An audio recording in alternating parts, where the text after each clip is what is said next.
Near the French Indochina border are two plantations, one belonging to an Englishman named Smythe Heatherstone. The other estate belongs to the notorious Dragon Lady. But a man named Baron de Plexus operates the place. Pat Ryan is going to the Heatherstone plantation to become the manager and to investigate the strange disappearance of the former manager, Dylan Kane. Terry Lee is with Pat.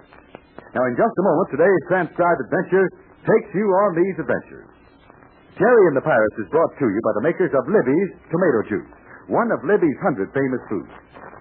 These days, everybody's asking himself, what can I do to help win the war? Well, there are at least two very important things that every one of us can do. One is to buy United States defense bonds and stamps. You know, you can get a defense stamp for only 10 cents, and every stamp you buy is a step toward victory. The other thing that every single one of us should do is to try to keep well and strong. That means, among other things, that you should eat correctly, that you should get plenty of protective foods. Protective foods are those rich in vitamins and minerals, and one of the grandest of them all is Libby's Tomato Juice. Libby's Tomato Juice is grand because it's such a good source of vitamins, and it's grand for flavor, too. Just taste it, and you'll know more than I can tell you about its flavor, how gloriously refreshing it is with the rich goodness of sun-ripe tomatoes. Yes, you can taste all that, but you can't taste the vitamins. They're there just the same, though, lots of them. Libby's Tomato Juice is an excellent source of vitamin C and of vitamin A, and it also contains vitamins B1 and vitamin G. Libby's Tomato Juice is a drink your whole family will be keen about. They'll like it for breakfast or dinner or between meals. So ask Mother to get some Libby's Tomato Juice. And now, Terry and the Pirates. Terry and Pat have traveled from Irrawaddy to Hanoi by plane, and from Hanoi to the interior town of Laokai by train. They encountered Slugger Dunn, a tough hoodlum, who was on his way to the Duplexis plantation with a shipment of, the labels on the crates say, farm implements. But Terry and Pat believe the items are really airplane parts. Pat Ryan has decided to send for April Kane.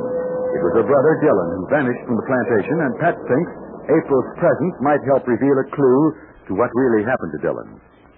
But now our friends have arrived in the little town of Laokai with its tropical houses and two-story hotels. As they walked away from the station, they saw Slugger Dunn checking the wooden boxes. And Terry said, I wonder if Slugger Dunn will join us at the hotel. No, I don't think you'll get a room there. You'll have the natives load those crates on wagons and haul them out to the Duplexis plantation. How far is that? Oh, a couple of miles, I suppose. Uh-huh. Hey, this sure is a jungle town, huh? Yeah. This is the jumping-off place, all right. Did you send a wire for April? Yeah, before we left the railway station. Just a line, she'll understand. You don't like the idea, do you? Bringing April out here? Well, it's no place for a woman, and... Well, what can April do to help us find out about her brother?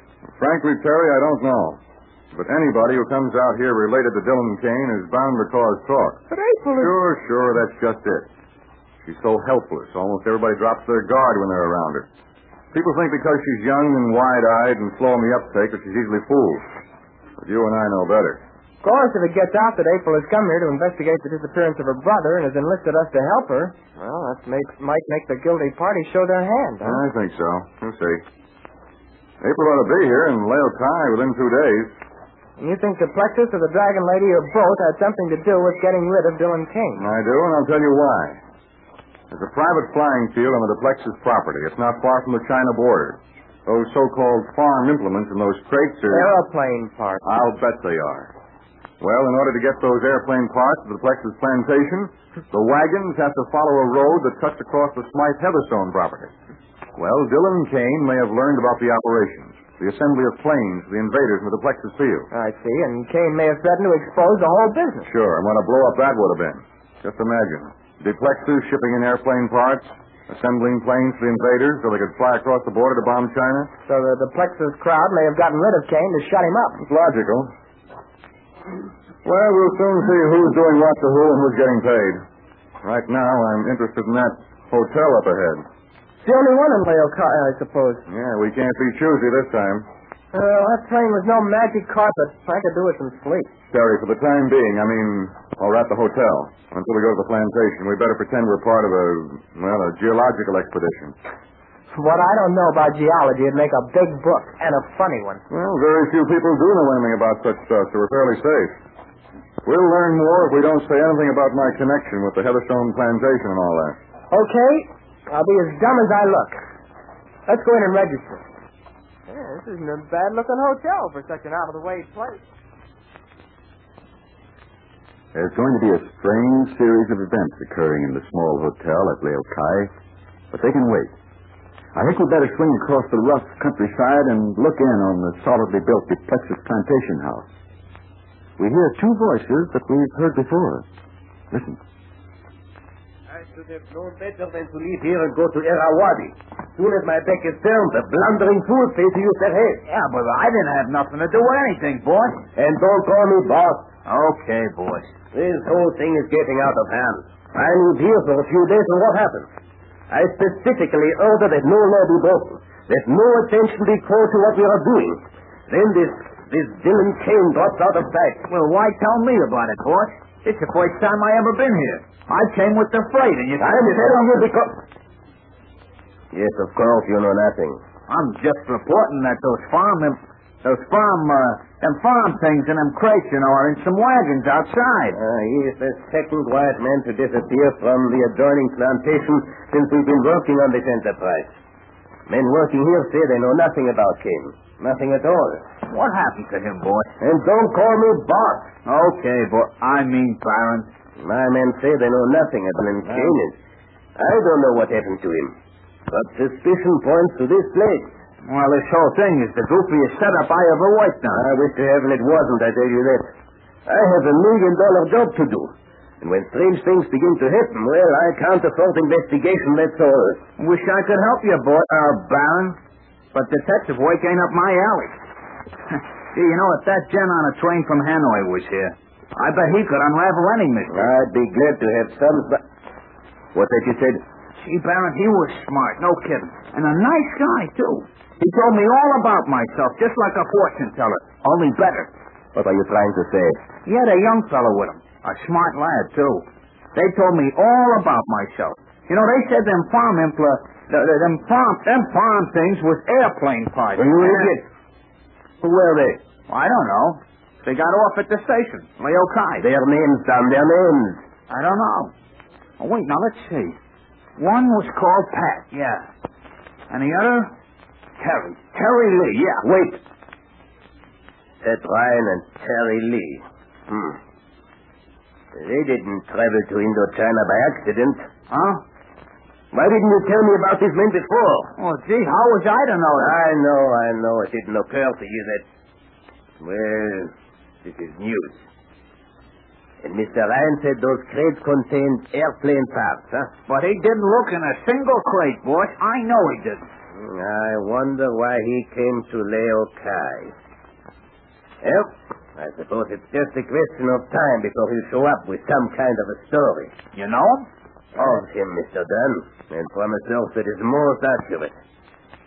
This complicates things. But Mr. Ryan had best be careful.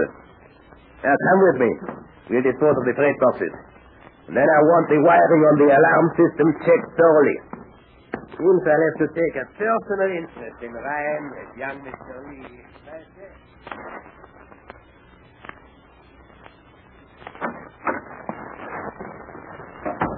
That's you, Pat? Yeah, it's me. What were you expecting? What time is it? Well, you've been asleep about an hour. You got the whole night ahead of you, Terry. Where you been, downstairs? Yeah. Just checking up with the owner of this hotel. Oh, yeah, that fencing woman. She's a funny-looking person, so kind of artificial looking. So you noticed it, too? I'll bet that gray hair isn't her own. Well, I can't hang you for that. But Madame's suit is very interesting just the same. It's quite a woman to operate a small hotel way out here in Leo Kai. She's quite a character. What did you find out about... And Dylan Kane? Yeah. Morning. I thought it was too soon to ask, but... Oh, I did wrangle a map of this territory from Madame Sud. Look here. Now, here. Here's the village of Leo Kai. This area here is the Smythe Heatherstone plantation. Yeah? And there's a creek that divides his place from the Duplex's place up here. Oh, yeah, I get it. And this road here from the village. Notice how it winds across the Heatherstone property to this X, marking the Duplex's house? So, we have the village here, next to it the Heatherstone place, and next to that the Duplex's place. Right. And notice also, only a few miles from the Duplex's plantation is the China border. Well, we've got something to go by now. Tomorrow we can start exploring, huh? I think so. This Madame Sood, you think she believes it? About being part of a scientific outfit and all that? Yeah. I doubt it. She just looked at me, no expression at all. And when I mentioned geology, she just said, "Oui, monsieur, it is a pleasure to have the men of science as guests at the hotel of Madame Sood." Yeah, she talks that way. Must be French, huh? What, you think I was imitating a cow on a railroad track? Okay. So I fold up my map and we turn in for the night. You know, Pat, excuse me, there's something about Madame Sood that I seem to recognize. You know, I had the same feeling. Like she was somebody we ought to know. A stranger wasn't a stranger at all. She's almost 60 years old, I should say. I don't know anybody in China, or any place for that matter, as old as that. Odd, we should both have the same idea about it. What was that? Look there, somebody passed the rock through the open window. Quick, take a look outside. There's enough moonlight to see if there's anybody there. Must have come from the road. See anybody down there? Yeah, there's Madame Sood. She's sitting in a chair near the far corner of the building. But why would she throw a rock up here? Oh, it's got a paper wrapped around. Paper, maybe it's a message. Maybe he would toss it into us. Yeah, let's have a gander at it. Well, listen to this. It's scribbled in thick black pencil. Yeah? It reads, "For your own safety, leave Leo Kai immediately." Your own safety, leave Leo Kai immediately. Hey, somebody's warning us in a hurry, Pat. We only just got here. It isn't signed. We don't know if the warning is from a friend or an enemy. I wonder who could have tossed the message through the window. I don't know. But it begins to look as though things are really beginning to happen. Yeah. I'm not going to let anything happen to tomorrow. I'm going to bed. Good night, Terry. But, Pat, golly, hey, we're in danger, maybe. Good night. Strange, unsigned message. The peculiar Madame Sood, who runs the hotel at Lonesome Leo Kai, the nearby plantation, Duplex's. The unexpected arrival of April Keene. Well, there's enough thrills awaiting you and you and you. Enough thrills to last a lifetime. I'll tell you something about tomorrow's thrills in just a moment. But remember, boys and girls, you're going to ask Mother to get some Libby's tomato juice. Tell her it's marvelous tasting and rich in vitamins.